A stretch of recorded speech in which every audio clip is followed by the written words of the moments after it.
वंदनीय संत समाज, धर्म प्रेमी बंधुओं एवं देवियों, अभी हम लोग सुन रहे थे जारो जग का नेहरा मन बौरा हो, जामे शोग संताप समुझिमन बौरा हो। नेह है मोह, चिपकाहट, लासा। जैसे कागज के दो पन्नों को चिपकाने के लिए लासा होता है, गूंद, उसी प्रकार नेह या राग या आसक्ति, नाम अनेक लिए जा सकते हैं, इन सबके काम एक ही है। जैसे गोंद चिपचिपा पदार्थ होता है, उसी प्रकार से राग भी है, चिपकाता है। जगत में चिपकाने के लिए चिपकता है जीव राग से। राग न हो, बस गोंद न हो, दोनों पन्ने अलग अलग, वैसे ही है। अब यह देखना है कि हमारी चिपकाहट कितनी है, राग कितना है, आसक्ति कितनी है। जितनी जितनी आसक्ति, अब यह प्रश्न ये भी तो होता है कि लोग कहते हैं कहाँ हम राग करते हैं, काम करते हैं, कहाँ मोह करते हैं। सब तो नहीं कहते हैं, बहुत लोग, कुछ लोग कहते हैं बिना मोह करे व्यवहार कैसे चलेगा, ये कहते हैं।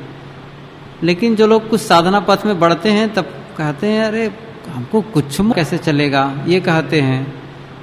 लेकिन जो लोग कुछ साधना पथ में बढ़ते हैं तब कहते हैं अरे हमको कुछ मोह नहीं है, कोई राग नहीं है, ये कहा करते हैं। लेकिन ये कहने की चीज नहीं है, अनुभव की बात है। कुछ कुछ वानगी उसके व्यवहार से दूसरे लोग जान सकते हैं। यदि व्यवहार उनका सुलझा हुआ है, उद्वेग रहित है, तो कोई कह सकता है जो समझदार होगा कि भाई, तो कोई कह सकता है जो समझदार होगा कि भाई ये थोड़ा बहुत मोह ममता वाला नहीं है, अपने काम से काम रखता है और प्रसन्न रहता है। और अपने मन में भी ये बात रहेगी। लेकिन ये स्थूल की भी आवश्यकता है। इसके अलावा जो सूक्ष्म राग हैं, जो भीतर भीतर चलते रहते हैं और अंदर अंदर जुड़े रहते हैं, बाहर से संबंध का विच्छेद होते हुए भी भीतर से, जो जिसे वो इंटरकनेक्ट कहते हैं, भीतर से जुड़े हैं। तो भीतर से जुड़ा हुआ आदमी बाहर से कब जुड़ जाए ये कहा नहीं जा सकता है। जीवन भर बाहर से संबंध कटा हो सकता है, लेकिन भीतर का राग यदि खत्म नहीं है तो आगामी जीवन भी मिलेगा और पुनः उसे दुख झेलना होगा। इसलिए पहले ही सावधान हो जाना है। ए भाई, प्रसाद नहीं लाया होगा? देखो बच्चे भाग गए। तो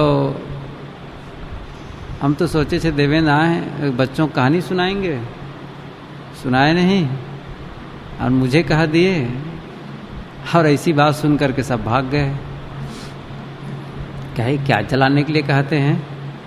तो बात ये हुई कि मैं कह रहा था कि बाहर से संबंध न हो, सबका संबंध कहाँ हो पाता है, और जिन्हें संबंध भी है, जिनका संबंध भी है, उसको हमेशा कोई छाती पेटे चिपकाए रहता है। यहाँ बैठे हैं, साधक वर्ग ज़्यादा है, साधक की भी अपनी दुनिया होती है, उसकी भी अपनी गृहस्थी होती है।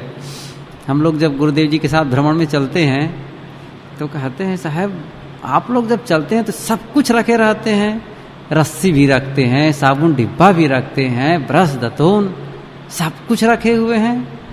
महात्मा लोग कहते हैं भाई ये हमारी पूरी गृहस्थी है, इसको लेकर के हम लोग जब भ्रमण में निकलते हैं तो महीनों हम लोग बिताते रहते हैं। कहने का मतलब साधकों की भी अपनी दुनिया है, लेकिन जो प्राणी और पदार्थ उनके हैं उनसे कहाँ अपना सिर पर लादे बैठे हैं। आप लोगों की बात है, उसे देखें, आपका घर है, आपकी संपत्ति है, घर के लोग हैं, क्या जहां जहां जाते हैं वहां वहां उन्हें लिए रहते हैं? कोई लिए नहीं रह सकता, संभव ही नहीं है।